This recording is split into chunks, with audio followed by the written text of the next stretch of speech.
Yeah, so there's like literally some resources out there that I've got to go and find. Move out of the way.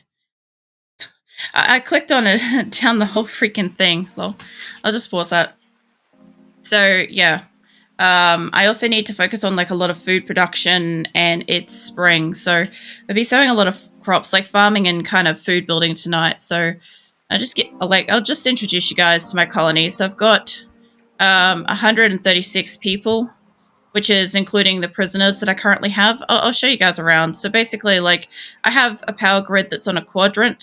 So each quarter of the map has its own power grids slapped up to solar and windmills and geothermal power and stuff like that. I've got a kitchen area, which I'm currently moving over to new establishment, kitchen and butchering zone. So have I raided another settlement?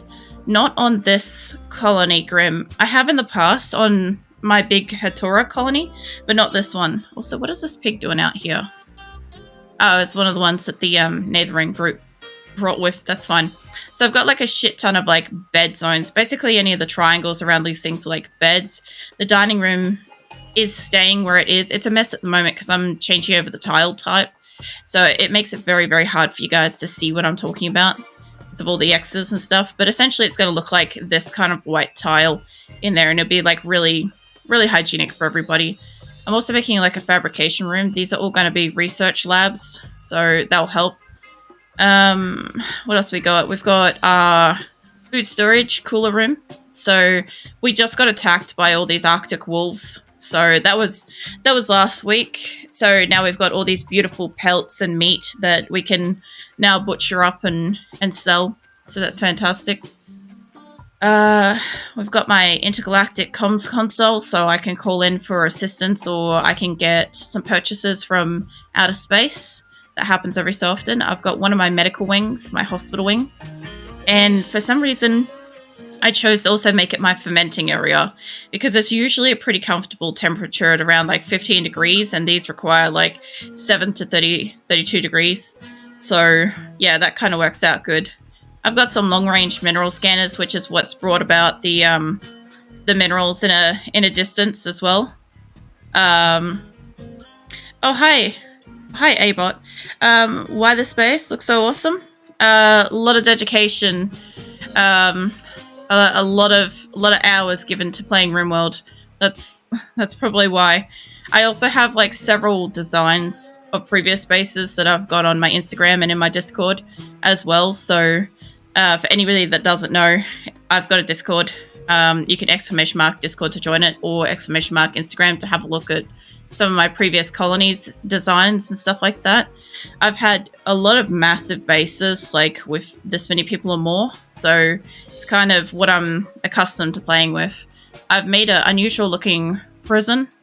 So I've got two of these. They're absolutely identical, so when you see the other one, don't stress about it. Your base looks like a shack inside a gulag. Yeah. Look, that is the most common way RimWorld is played, is with the most kind of like close together, convenient sort of small establishment that you can possibly make. It's actually quite useful to do that. The way I've built it is quite spread out. Like for somebody that's playing this with less than 130 odd people, I wouldn't recommend a design like this. Like this is actually better off for like 170 people, and I made it very fast. I should have made this for my second map, but I'll get to that in a moment. It's a thing. We have a whole ice rink for it in your town. Sorry, what was it? You got a random question. Ice hockey is a huge thing over there because it's just a huge thing on TV shows. Yeah. No.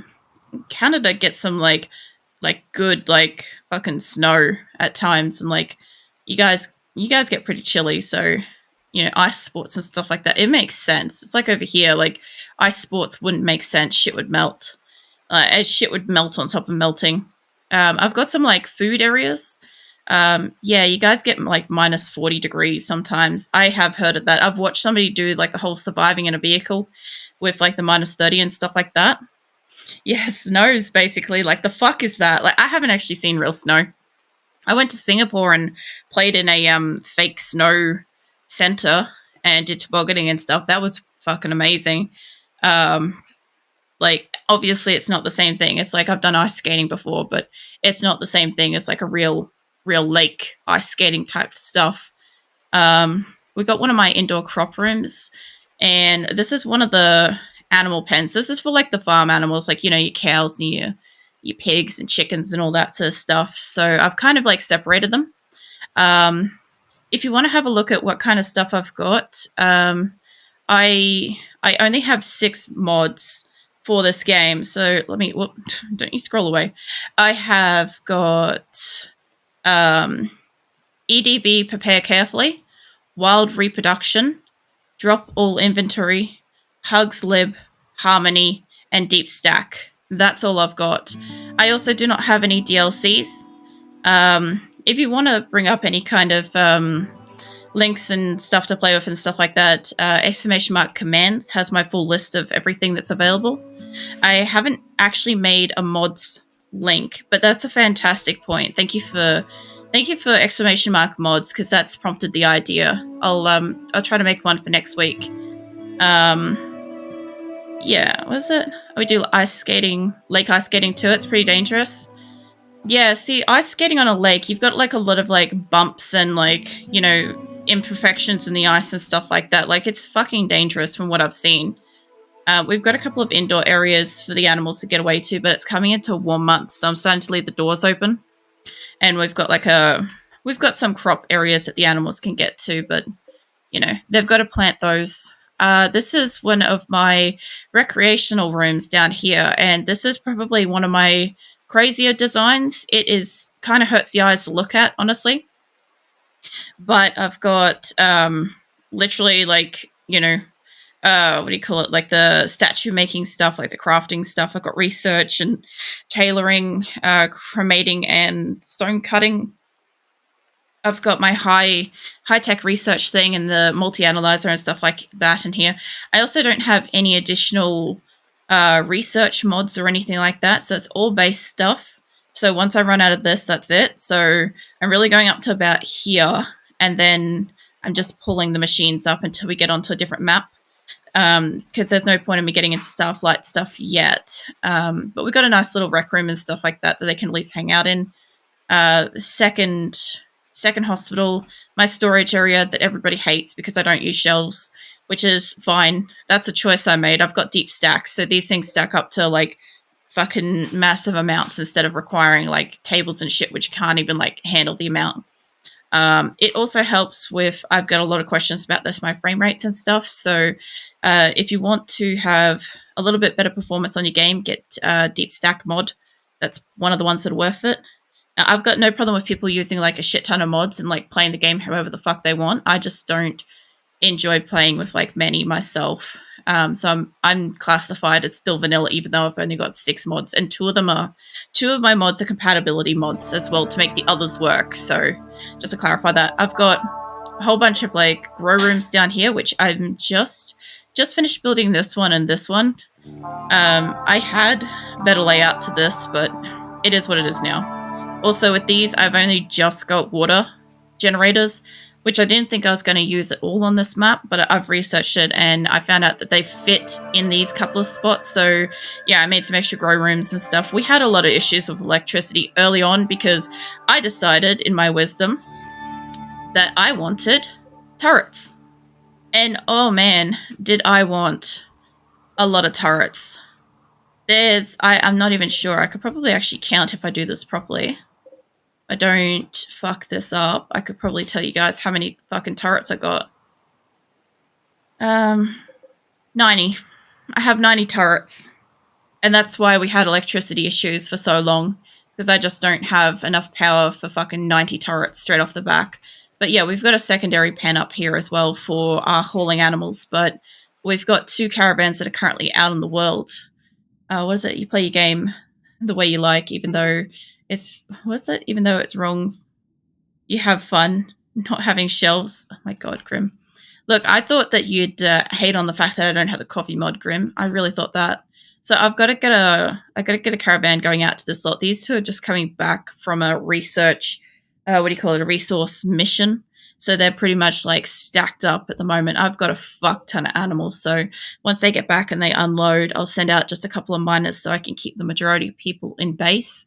I have got like a reasonable amount of allies around me. I could go and attack these people. I'm not that interested in doing it. I know if I win, I wipe them off the map, but I'm just not that interested because I'm not going to be here forever. So what I'm trying to do is all the way up here is the off-world ship, and that's what I'm trying to move up to. So probably over a real world year, my real world year, I will endeavor to move my colony multiple times across this map, up and throughout all these areas, until I get up to that landed ship. I've never done it before. It's always been on an ice sleet, like this kind of shit or that, so my people just can't deal with it. I don't know how they're going to go. I've also never had multiple settlements enabled, so I've had to do it in the past with one, and they just fucking massacre each other. Like literally, I've gone all the way to the end of massacring, where you get the man in black show up and try to assist you, and I've had him killed twice by like warring animals in my base. It's hilarious. So I'll let this run. I also save a lot. I do try to keep my people alive as much and as long as possible. In specific, I've brought in, with Prepare Carefully, I've brought in 21 colonists from other maps, and I have a few legacy animals as well to pair with them, like Big Boy, Marigold, Drooly, stuff like that. They've come with them. So anything that's like this, like Xena and Zeke and stuff like that, they are legacy animals, and to my best ability, I'll try to keep them alive where possible. In the event of a battle where somebody slaughters one of my animals, or say one of my original people that I brought in, which is up to, where is it? I think Rose was the newest one. Nitro. Yeah, I feel like it was up to Nitro, Lumi to Nitro, once all my colonists get back in here. I think there's one more after that. But anybody before Rose dies, immediately roll back to a previous save and we try again. And the interesting thing about RimWorld is that what basically happens is if you save and you re-roll a battle, there's multiple outcomes that can come from any given battle. And of course, approaching it differently each time changes the outcome as well. So in some cases, the game really wants to kill, like, let's just say Voz and Tofu. And the flip side to that is losing 4 other colonists. So if I want to keep Tofu being a legacy character, I have to give up 4 colonists for it. And no matter how many times I try to re-roll it, the 2 outcomes are the only 2 outcomes that I get from that situation. So it's really quite interesting. So I will try in most cases to make sure that my people are fine, that they'll live, but it's not always possible. Like, we did lose 2 legacy animals a couple of weeks ago, and that was pretty unfortunate. But yeah, it hasn't had too much of an impact. It just means that they're not going to go forwards. And yes, I could build a ship. I haven't done the research to have the panel yet, but I could build a ship right here and try to take off. But what I'm going to try to do is, when I am close to up here, like, being that this is the off-world spot, right? If I have a settlement like here or something like that, whatever the distance is between A and B, my endeavor is that I will have saved this location somewhere over here excessively extra. So when I move up to here, if absolutely everything goes wrong and everybody dies trying to get off-world, I will roll it back to this location somewhere over here and see if I can build a ship and get off-world. I just want to get to the end. I want to see what that looks like. So that's what I'm trying to do. It's going to take a long time. I've already been playing this map for 3 months, real world.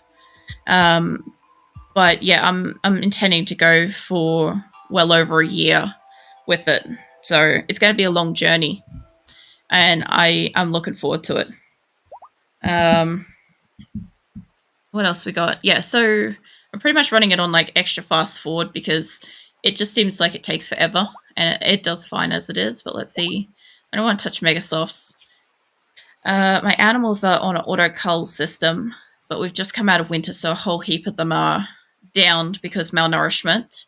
So I've got pretty much, I'm trying to keep about, depending on what it is, I'm trying to keep as many female animals as possible, and I'm also trying to train as many female animals as possible, because once they're bonded and once they have a name, right, they just sort of stay up here, right? And if I've got a majority female production going, basically, if I've got 10 females producing 10 offspring a couple of times a year, I've got some decent meat and fur supply going on, as opposed to having 10 males and 1 female that's occasionally dropping like a female, like a fucking baby every so often. I've managed to tame some Megasofts. I came in with a couple of Thrumbos. I also tamed some Rhinoceroses, so that's been new because I haven't had rhinos yet. They're pretty tank. They're not bad. The Megasofts, though, I've gotten in the past. For some reason, my people fucking love taming Megasofts. And the whole thing with the Thrumbos, I know that they're really hard to tame, and that's not why I've got them with me. It was just that with one of my crew, one of them on one of the maps came in with a bonded fucking Thrumbo. So that's where that whole scenario actually comes in from. That's why I've got Thrumbos from the get-go. But I also have somewhere in here a fuck ton of cats as well, because cats. If anybody can't tell, I like cats. So, oh fuck. Well, this has been sufficiently interesting. How's about you guys? Maybe not that many. I also tend to ignore, like, fire warnings, because I got a whole bunch of, like, fucking pyromaniacs, so that happens. Give me this, and let's just say, keep the doors open. That one too. Because that'll allow this to cool right down and people not to, like, die of, like, heat. Yeah, heat stroke. Where the hell are you lot going to? Yeah, this room, see how it's glowing? It's boiling fucking hot in here. Ellie's down to heat stroke. I can just bring down the temperature because apparently it's 281 degrees Celsius. I'm just going to see if anybody actually dies from this. I'm guessing a fire starter got in here. Mate, that's not the best thing to tend in there. But I'm not saying my colonists are the smartest. Oh, man.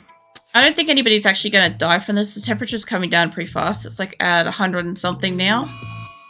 I will keep an eye on if somebody dies, though. I'm not opposed to re-rolling it straight off a fucking load-in. Naomi, what's your deal? Why are you tending to her in there? We have a fucking hospital. Also, I bet you anything, one of the fire starters had to have done that, because there's no friggin' damage to any kind of electricity in here. Usually, one of the biggest things that people ask about is the fact that I have usually like a lot of electricity. Like, because I've got all the turrets and stuff like that, my electricity's been getting used a fair bit, and I'm not able to save up a lot.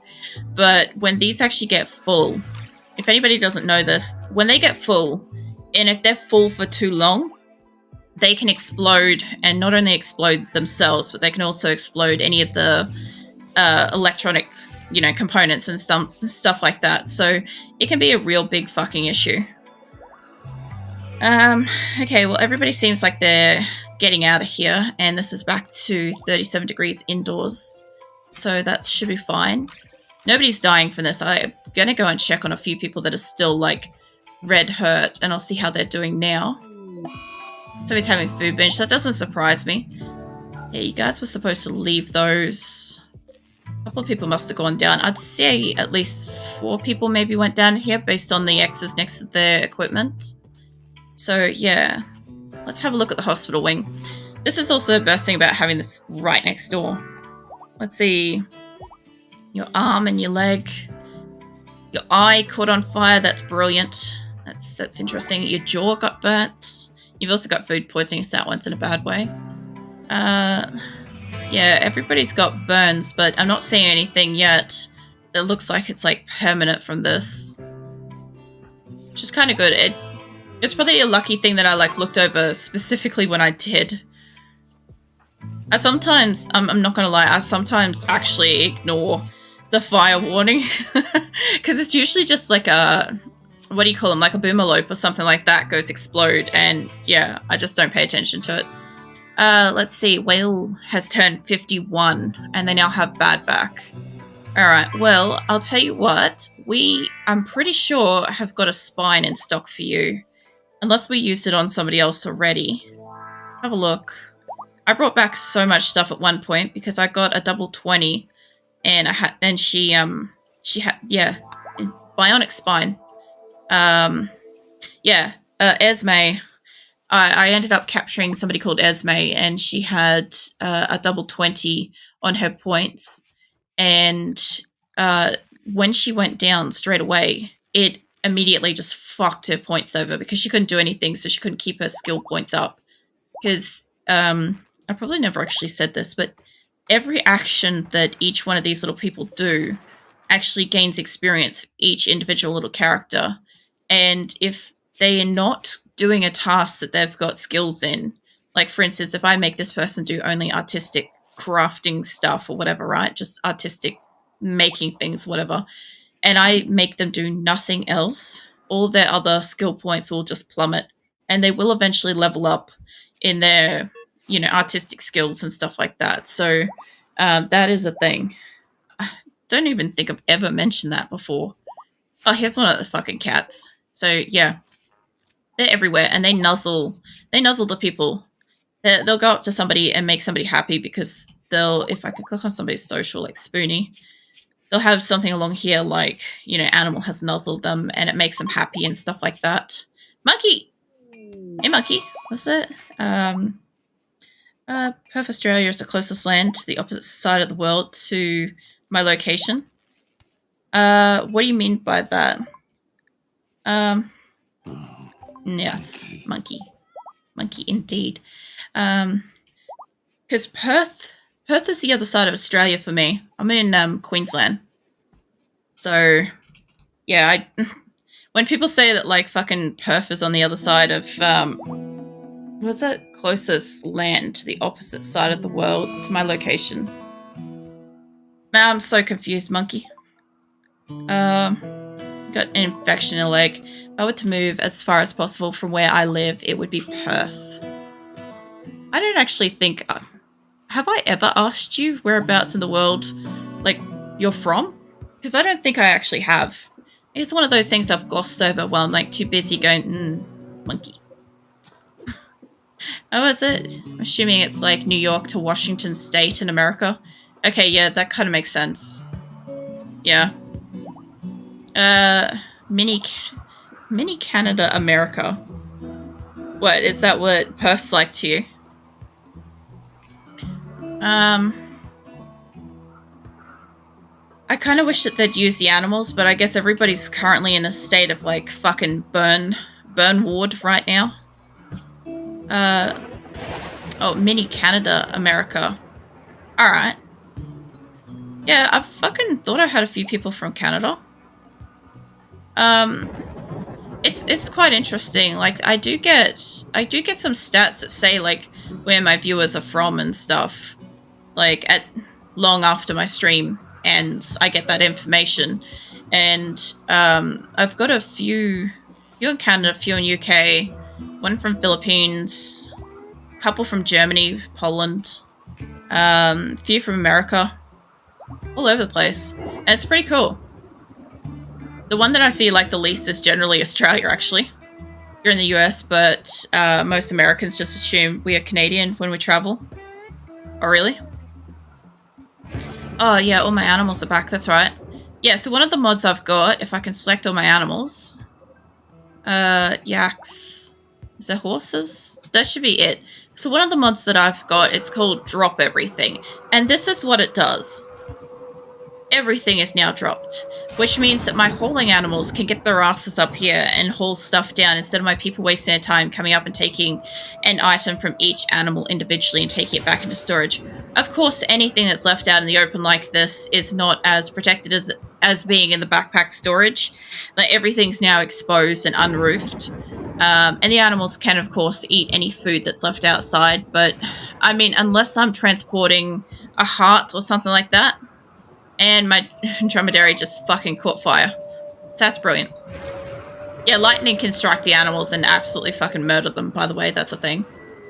And also, my people come in here and occasionally just slaughter one that's like reached the age quota, because I've got it that I can only have so many like adult animals. So once one reaches adulthood, like a juvenile grows up, it gets slaughtered on like aging up. There's so many animals. So I actually culled some, but I had 390 in total hauling animals. So I only just culled them a couple of weeks ago, and it doesn't ever like the closest you can find out, if that little thing there would fuck off. The closest you can find out is this, like, 63 dromedaries, 34 muffaloes, something like that. If you want to do a full count of your base ever at any point in time, once I can find out where the fuck my little town is, because I forgot to scroll back. Right down here. So what you can do is, if you really want to know, you can select every single person in a caravan, and then once that caravan is complete and you go back into your base and everybody's listed as being on the caravan, including all your animals and stuff like that, you can click on that individual group and it will show you how many people are combined in that caravan. And that's how you can do the fastest tally up of counting without doing it manually. I also need to send out a couple of people out into the world just to do mining. So I just want to see kind of who my miners are mining here. Then Caravan is RimWorld. Was it? RimWorld Calc. Yeah, it basically is. And the worst part, though, is nobody fucking tells you this, but when you're making a caravan, right? If I say make a caravan here, right, and I start selecting people, what it automatically does is start selecting travel supplies for the people. That's another way you could do it. If you've got enough bedrolls, that's a fast way to count how many people you're sending out in a caravan without waiting to the end, is you have just like hundreds of fucking bedrolls and you just see how many it picks up for it. Right? I've selected a couple of people, so it's selected a couple of medicine, right? But bedrolls are individual to the people. But if you're trying to do just a count up without taking all your shit with you, unselect that. It's a lot fucking faster once you start getting down the list, especially once you add like more than 100 or so to it. It automatically like re-adds on next time anyway, so it's not something that you have to remember to select again. It'll always be set to on. You're just asking for it not to be, so it's a bit faster. Pretty much once I've got more than 60 people, that selection process gets a bit slow unless I turn that off. Yeah. I do need to do the caravan out, though. I also have got, like, full assigned things. Like, for instance, my colony's a no-drugs colony. They can wear pretty much anything unless they're a pacifist or something like that, in which case they have to have something like shield belts or something like that. Food restrictions, I've got none. It's all good. You're only able to sleep at night, believing acrylic overcomplicates this game. I swear, like, I don't play any fucking game the way it's intended. I'm serious about that. I spend so much time doing exactly what the creators probably never wanted anybody to fuck around doing. Like, designing. That's not RimWorld. Making a room likable to the people. That's also not RimWorld. Like, yeah, you want to kind of make it, like, pleasant, but, like, you don't need to make it fucking luxurious. Like, on this map, I'm doing something different by using wood to build. And usually I would use stone. I would actually specifically use marble because it increases the room's beauty substantially with little to no effort. And essentially what happens is the people are just like, oh my god, this place is amazing. Permanent gunshot injury to the brain. That's not going to be good. The other thing I do too, and it is extremely un-RimWorld, is my prison scenarios. And I get told about this all the time, especially by Monkey, don't you? You love to, like, tell me to make slaves, and Grim and Monkey are also pro-cannibal for this game, and I don't play cannibal. I've got a couple, but I don't serve up or cook or slaughter or harvest or anything, the people. But what I do is my prisoners are actually pretty well looked after.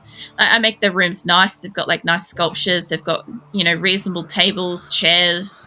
nice beds. I always give the prisoners the best shit in the entire base. Except for obviously whoever has the biggest tantrum, of course they get some stuff that's better. You guys are doing fine. Now, like for instance, I know